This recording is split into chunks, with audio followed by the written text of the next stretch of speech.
शुक्लाम्बरधरं विष्णुं शशिवर्णं चतुर्भुजं प्रसन्नवदनं ध्यायेत् सर्वविघ्नोपशान्तये। व्यासं वसिष्ठनप्तारं शक्तेः पौत्रमकल्मषम् पराशरात्मजं वन्दे शुकतातं तपोनिधिम्। व्यासाय विष्णुरूपाय व्यासरूपाय विष्णवे नमो वै ब्रह्मनिधये वासिष्ठाय नमो नमः। अविकाराय शुद्धाय नित्याय परमात्मने सदैकरूपरूपाय विष्णवे सर्वजिष्णवे यस्य स्मरणमात्रेण जन्म संसारबन्धनात् विमुच्यते नमस्तस्मै विष्णवे प्रभविष्णवे। ॐ नमो विष्णवे प्रभविष्णवे। श्रीवैशम्पायन उवाच श्रुत्वा धर्मानशेषेण पावनानि च सर्वशः युधिष्ठिरः शान्तनवं पुनरेवाभ्यभाषत। युधिष्ठिर उवाच किमेकं दैवतं लोके किं वाप्येकं परायणम् स्तुवन्तः कङ्कमर्चन्तः प्राप्नुयुर्मानवा शुभम्। को धर्मः सर्वधर्माणां भवतः परमो मतः किं जपन्मुच्यते जन्तुर्जन्म संसारबन्धनात्। श्रीभीष्म उवाच जगत्प्रभुं देवदेवमनन्तं पुरुषोत्तमम् स्तुवन्नाम सहस्रेण पुरुषः सततोत्थितः तमेव चार्चयन् नित्यं भक्त्या पुरुषमव्ययम् ध्यायन् स्तुवन् नमस्यं च यजमानस्तमेव च अनादिनिधनं विष्णुं सर्वलोकमहेश्वरम् लोकाध्यक्षं स्तुवन् नित्यं सर्वदुःखातिगो भवेत्। ब्रह्मण्यं सर्वधर्मज्ञं लोकानां कीर्तिवर्धनम् लोकनाथं महद्भूतं सर्वभूतभवोद्भवम् एष मे सर्वधर्माणां धर्मोऽधिकतमो मतः यद्भक्त्या पुण्डरीकाक्षं स्तवैरच्चेन्नरः सदा परमं यो महत्तेजः परमं यो महत्तपः परमं यो महद्ब्रह्म परमं यः परायणम् पवित्राणां पवित्रं यो मङ्गलानां च मङ्गलम् दैवतं देवतानां च भूतानां यो व्ययः यतः सर्वाणि भूतानि भवन्त्यादियुगागमे यस्मिंश्च प्रलयं यान्ति पुनरेव युगक्षये तस्य लोकप्रधानस्य जगन्नाथस्य भूपते विष्णोर्नाम सहस्रं मे शृणु पापभयापहम् यानि नामानि गौणानि विख्यातानि महात्मनः ऋषिभिः परिगीतानि तानि वक्ष्यामि भूतये। ऋषिर्नाम्नां सहस्रस्य वेदव्यासो महामुनिः छन्दोऽनुष्टुप् तथा देवो भगवान् देवकीसुतः अमृतांशुद्भवो बीजं शक्तिर्देवकीनन्दनः त्रिसामाहृदयं तस्य शान्त्यर्थे विनियुज्यते विष्णुं जिष्णुं महाविष्णुं प्रभविष्णुं महेश्वरम् अनेकरूपदैत्यान्तं नमामि पुरुषोत्तमम्। अस्य श्रीविष्णोर्दिव्यसहस्रनामस्तोत्रमहामन्त्रस्य श्रीवेदव्यासो भगवान् ऋषिः अनुष्टुप्छन्दः श्रीमहाविष्णुः परमात्मा श्रीमन्नारायणो देवता अमृतांशुद्भवो भानुरिति बीजम् देवकीनन्दन श्रेष्ठेति शक्तिः उद्भवः क्षोभणो देव इति परमो मन्त्रः शङ्खबृन्नन्दकी चक्रीति कीलकम् शार्ङ्गधन्वा गदाधर इत्यस्त्रम् रथाङ्गपाणिरक्षोभ्य इति नेत्रम् त्रिसामासामरः सामेति कवचम् आनन्दम् परब्रह्मेति योनिः ऋतुः सुदर्शनकार इति दिग्बन्धः श्रीविश्वरूप इति ध्यानम् श्रीमहाविष्णुप्रीत्यर्थे सहस्रनाम जपे विनियोगः। ध्यानम् क्षीरोदन्वत्प्रदेशे शुचिमणिविलसत्सैकते मौक्तिकानाम् मालाक्लुप्तासनस्थस्फटिकमणिनिभैर्मौक्तिकैर्मण्डिताङ्गः शुभ्रैरभ्रैरदभ्रैरुपरि विरचितैर्मुक्तपीयूषवर्षैः आनन्दीनः पुनीयादरिनलिन गदा शङ्खपाणिर्मुकुन्दः भूः पादौ यस्य नाभिर्वियदसुरनिलश्चन्द्रसूर्यौ च नेत्रे कर्णावाशा शिरोद्यौर्मुखमपि दहनो यस्य वास्तेयमब्धिः अन्तस्थं यस्य विश्वं सुरनरखगो भोगि गन्धर्व दैत्यैः चित्रं रम्यते तं त्रिभुवन वपुषं विष्णुमीशं नमामि। ॐ नमो भगवते वासुदेवाय। शान्ताकारं भुजगशयनं पद्मनाभं सुरेशं विश्वाधारं गगनसदृशं मेघवर्णं शुभाङ्गम् लक्ष्मीकान्तं कमलनयनं योगिहृध्यानगम्यं वन्दे विष्णुं भवभयहरं सर्वलोकैकनाथम्। मेघश्यामं पीतकौशेयवासं श्रीवत्साङ्कं कौस्तुभोद्भासिताङ्गम् पुण्योपेतं पुण्डरीकायताक्षं विष्णुं वन्दे सर्वलोकैकनाथम्। नमः समस्तभूतानामादिभूताय भूभृते अनेकरूपरूपाय विष्णवे प्रभविष्णवे सशङ्खचक्रं सकिरीटकुण्डलं सपीतवस्त्रं सरसीरुहेक्षणं सहारवक्षस्थलशोभिकौस्तुभं नमामि विष्णुं शिरसा चतुर्भुजम्। छायायां पारिजातस्य हेमसिंहासनोपरि आसीनमम्बुदश्याममायताक्षमलङ्कृतम् चन्द्राननं चतुर्बाहुं श्रीवत्साङ्कितवक्षसम् रुक्मिणी सत्यभामाभ्यां सहितं कृष्णमाश्रये।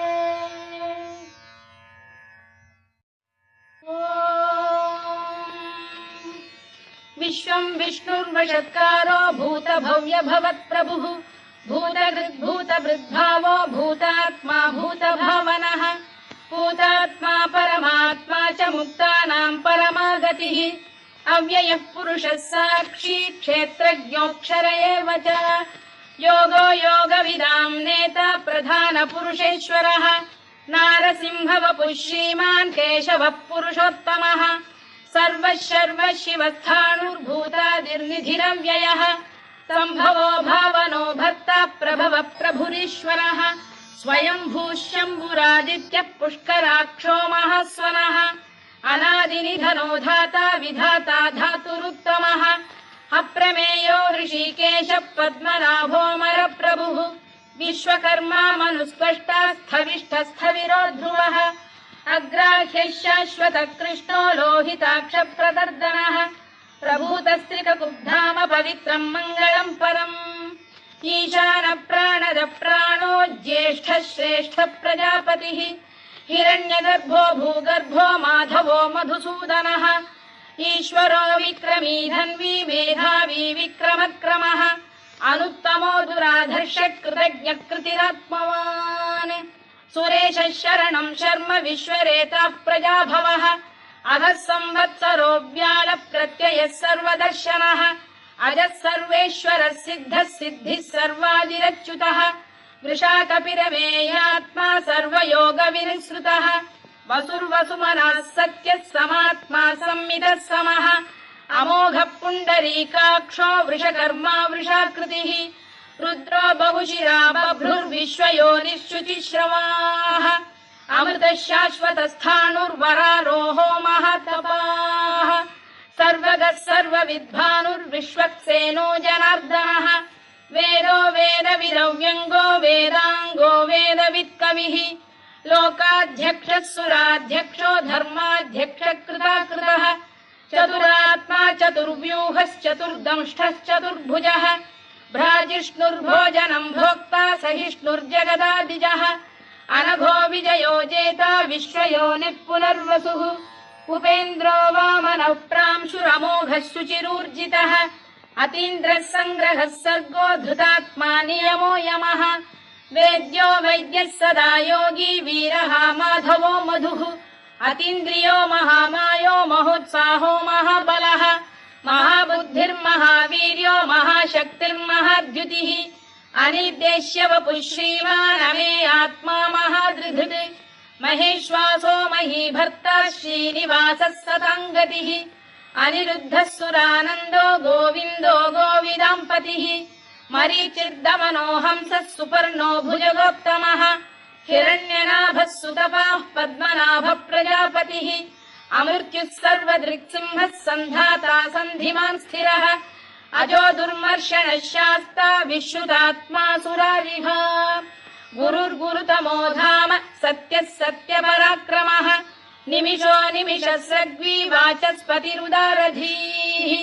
अग्रणी ग्रामणी श्रीमान् न्यायो नेता समीरणः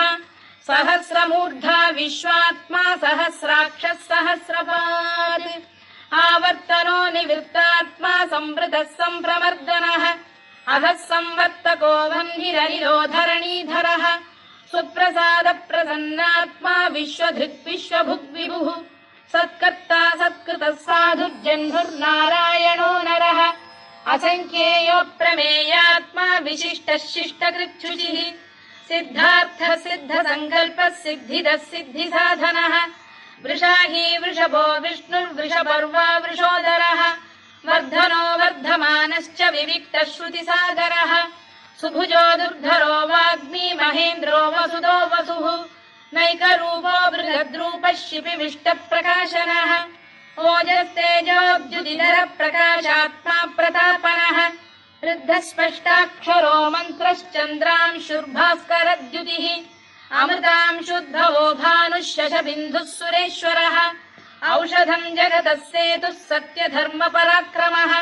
भूतभव्यभवन्नाथः पवनः पावनो नरः कामः कामकृत्कान्तः कामः कामप्रदप्रभुः युगादिकृद्युगावर्तो नैकमायो महाशनः अदृश्यो व्यक्तरूपश्च सहस्रजिदनन्तजित् इष्टो विशिष्टः शिष्टेष्टः शिखण्डी नघुषो वृषः क्रोधः क्रोधकृत्कर्ता विश्वबाहुर्महीधरः अच्युत प्रतिथ प्राण प्राणदो वासवानुजः अपां निधिरधिष्ठानमप्रमत्त प्रतिष्ठितः स्कन्द स्कन्दधरो धुर्यो वरदो वायुवाहनः वासुदेवो बृहद्भानुरादिदेवः पुरन्दरः अशोकस्तारणस्तारः शूरः शौरिर्जनेश्वरः अनुकूलः शतावर्तः पद्मी पद्मनिभेक्षणः पद्मनाभोरविन्दाक्षः पद्मगर्भः शरीरभृत् महर्धिर्वृद्धो वृद्धात्मा महाक्षो गरुडध्वजः अतुलः शरभो भीमः समयज्ञो हविर्हरिः सर्वलक्षणलक्षण्यो लक्ष्मीवान् समितिञ्जयः विक्षरो रोहितो मार्गो हेतुर्दामोदरः सः महीधरो महाभागो वेगवानमिताशनः उद्भवः क्षोभणो देवः श्रीगर्भः परमेश्वरः करणम् कारणम् कर्ता विकर्ता गहनो गुहः व्यवसायो व्यवस्थानः संस्थानस्थानदो ध्रुवः परद्धिः परमस्पष्टः तुष्टः पुष्टः शुभेक्षणः रामो विरामो विरतो मार्गो नेयो नयोनयः वीरः शक्तिमताम् श्रेष्ठो धर्मो धर्मविदुत्तमः वैकुण्ठः पुरुष प्राण प्राणद प्रणव पृतुः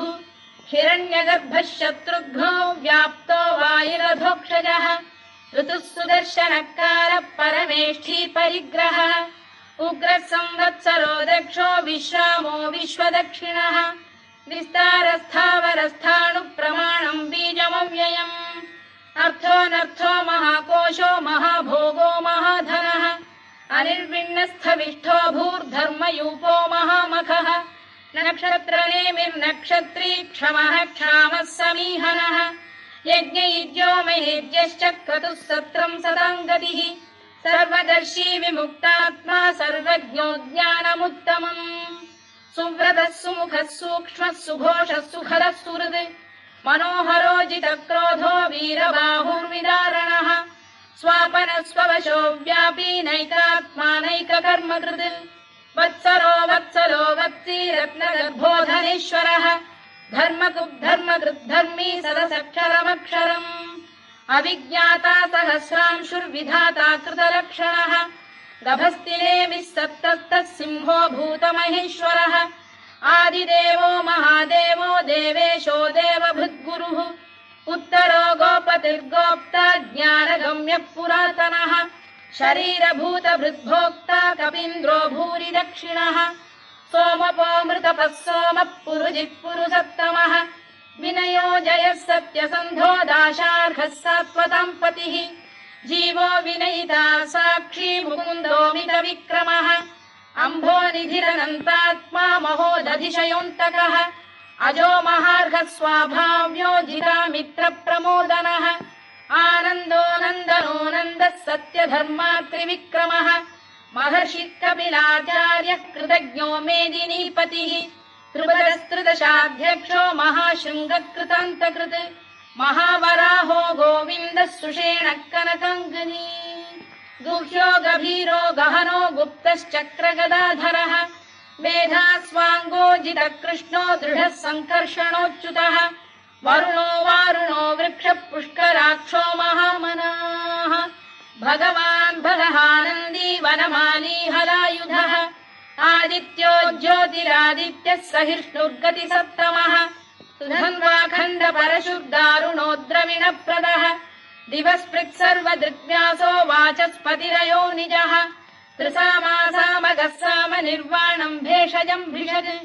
सन्न्यासकृच्छमशान्तो निष्ठा शान्तिः परायणम् शुभाङ्गः शान्तिदः स्रष्टा कुमुदः कुवलेशयः गोहितो गोपतिर्गोप्ता वृषभाक्षो वृषप्रियः अनिवर्ती निवृत्तात्मा संक्षेप्ताक्षेमकृत् शिवः श्रीवत्सवक्षः श्रीवासः श्रीपतिः श्रीमताम्बरः श्रीधः श्रीशः श्रीनिवासः श्रीनिधिः श्रीविभावनः श्रीधर श्रीकर श्रेयः श्रीमान् लोकत्रयाश्रयः स्वक्षः स्वङ्गः शतानन्दो नन्दिर्ज्योतिर्गणेश्वरः विजितात्मा विधेयात्मा सत्कीर्तिश्चिन्न संशयः उदीर्णः सर्वतश्चक्षुरनीशः शाश्वतः स्थिरः भूषयो भूषणो भूतिर्विशोकः शोकनाशनः अर्चिष्मानर्चितः कुम्भो विशुद्धात्मा विशोधनः अनिरुद्धो प्रतिरथः प्रद्युम्नो मितविक्रमः कालनेमिनिः वीरः शौरिः शूरजनेश्वरः त्रिलोकात्मा त्रिलोकेशः केशवः केशिः हरिः कामदेवः कामपालः कामी कान्तकृतागमः अनिर्देश्य वपुर्विष्णुर्वीरोऽनन्तो धनञ्जयः ब्रह्मण्यो ब्रह्मकृद्ब्रह्मा ब्रह्म ब्रह्मविवर्धनः ब्रह्मविब्राह्मणो ब्रह्मी ब्रह्मज्ञो ब्राह्मणप्रियः महाकमो महाकर्मा महातेजा महोरगः महाक्रतुर्महायज्वा महायज्ञो महाहविः स्तव्यस्तव प्रियस्तोत्रम् स्तुतिस्तोतारणप्रियः पूर्णः पूरयिता पुण्यः पुण्यकीर्तिरनामयः मनोजवस्तीर्थकरो वसुरेता वसुप्रदः वसुप्रदो वासुदेवो वसुर्वसुमनाहविः सद्गतिः सत्कृतिः सत्ता सद्भूतिः सत्परायणः शूरसेनो यदुश्रेष्ठः सन्निवासः सुयामुनः भूतावासो वासुदेवः सर्वासु निलयो नलः दर्पः दर्पदो दृप्तो दुर्धरोऽथा पराजितः विश्वमूर्तिर्महामूर्तिर्दीप्तमूर्तिरमूर्तिमान् अनेकमूर्तिरव्यक्तः शतमूर्तिः शताननः एकोनैकः स वक्र किम् यत्तत्पदमनुत्तमम् लोकबन्धुर्लोकनाथो माधवो भक्तवत्सलः सुवर्णवर्णो हेमाङ्गो वराङ्गश्चन्दनाङ्गदी वीरः विषमः शून्यो घृता क्षीरचरश्चरः अमानी मानदो मान्यो लोकस्वामी त्रिलोकधृत् सुमेधा मेधजो धन्यः सत्यमेधाधराधरः तेजो वृषोद्युतिधरः सर्वशत्रभृताम्बरः प्रग्रहो निग्रहो व्यग्रो नैकशृङ्गो गदाग्रजः चतुर्मूर्तिश्चतुर्बाहुश्चतुर्व्यूहश्चतुर्गतिः चतुरात्मा चतुर्भावश्चतुर्वेदविदेकपात्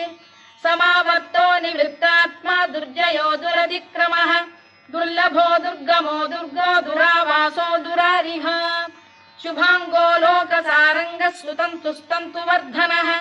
इन्द्रकर्मा महाकर्मा कृतकर्मा कृतागमः उद्भवः सुन्दरः सुन्दो रत्ननाभः सुलोचनः अर्को वाजसनः शृङ्गी जयन्तः सर्वविजयी सुवर्णबिन्दुरक्षोभ्यः सर्ववागीश्वरेश्वरः महाह्रदो महागर्तो महाभूतो महानिधिः कुमुदः कुन्दरः कुन्दः पर्जन्यः पावनो निलः अमृताशोऽमृतवपुः सर्वज्ञः सर्वतोमुखः सुलभः सुव्रतः सिद्धः शत्रुजिच्छत्रुतापनः न्यग्रोधोदुम्बरोश्वत्तश्चाणूरान्ध्रैषूदनः सहस्रार्चिः सप्तजिह्वः सप्तैधा सप्तवाहनः अमूर्तिरनघोचिन्त्यो भयकृद्भयनाशनः अणुबृहत्कृशस्थूलो गुणभृन्निर्गुणो महान् अधृतस्वधृतस्वास्य प्राग्वंशो वंशवर्धनः भारभृत्कथितो योगी योगीशः सर्वकामदः आश्रमश्रमणः क्षामः सुपर्णो वायुवाहनः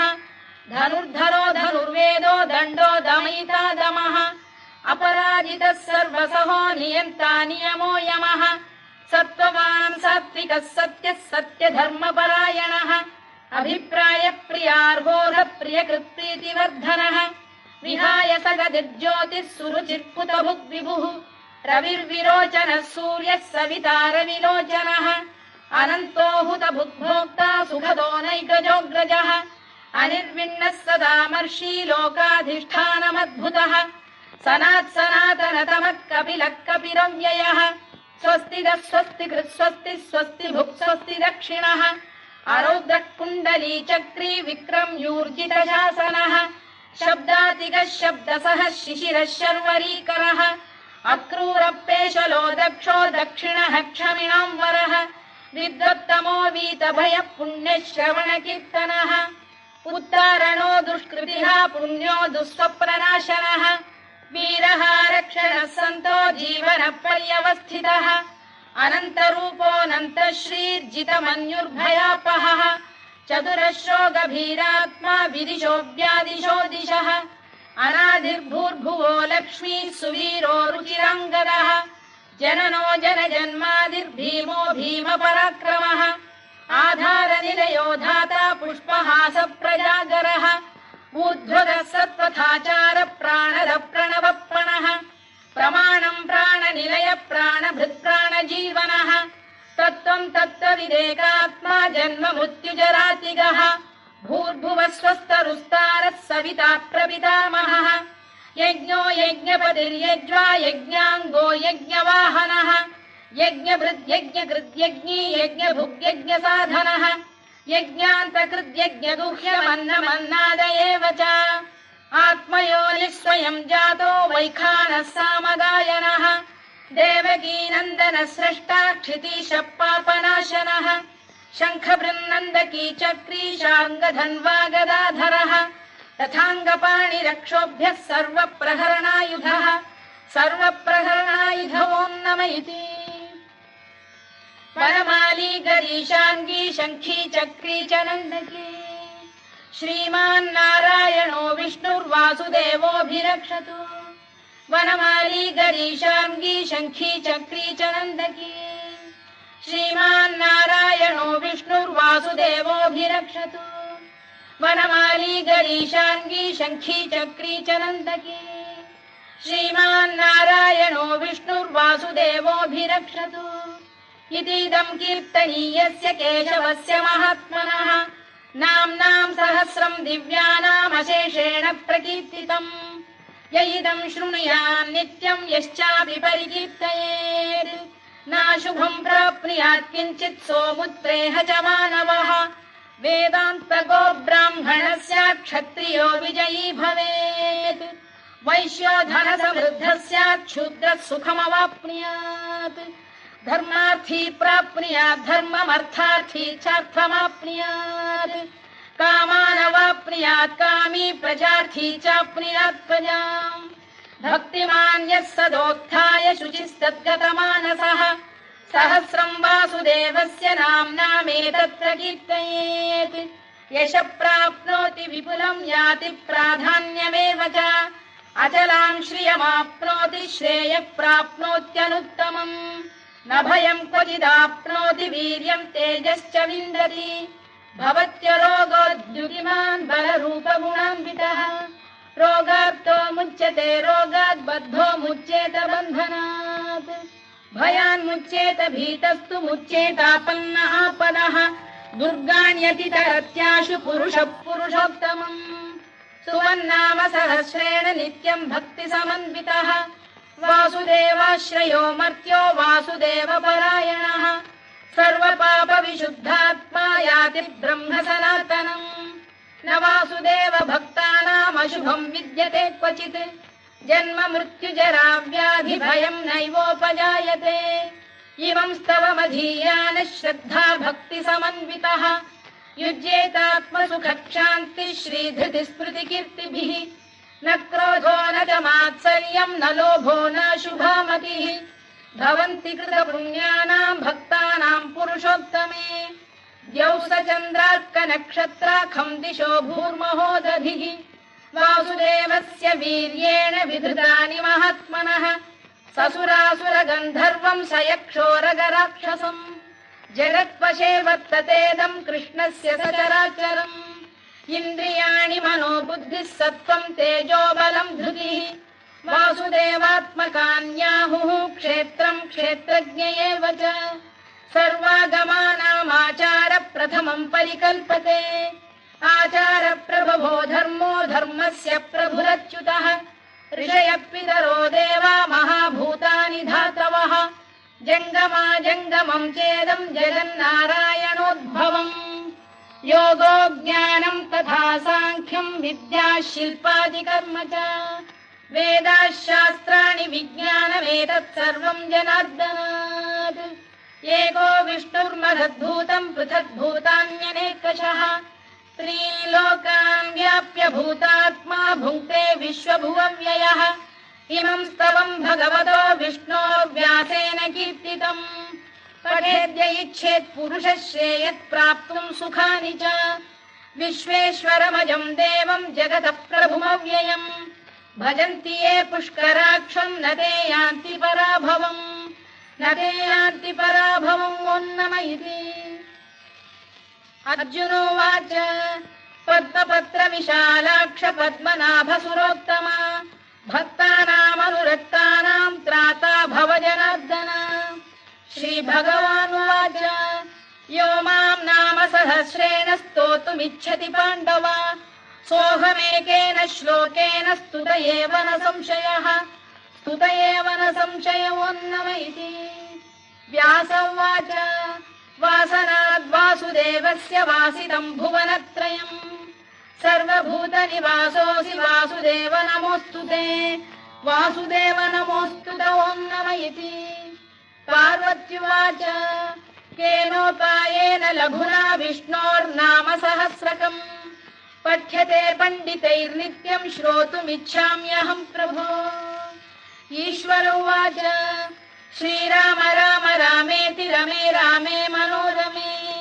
सहस्रनाम तत्तुल्यम् राम नाम वरानने श्रीराम राम रामेति रमे रामे मनोरमे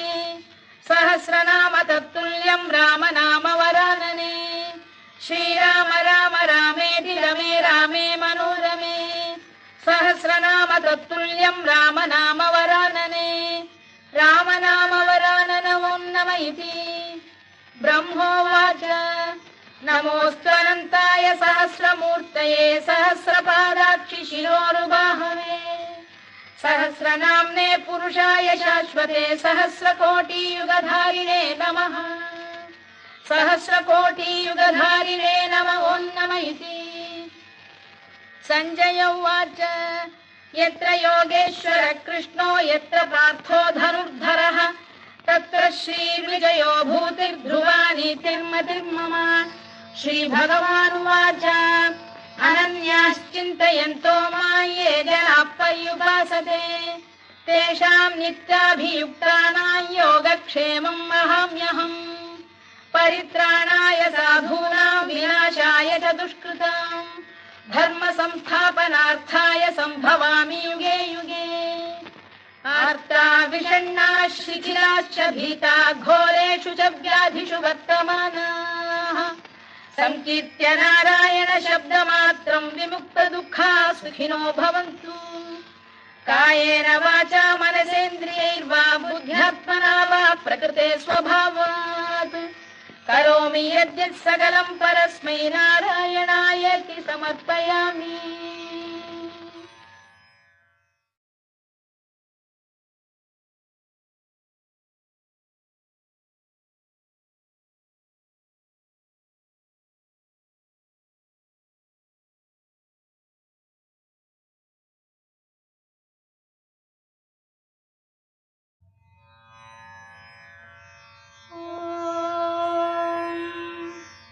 शुक्लाम्बरधरम् विष्णु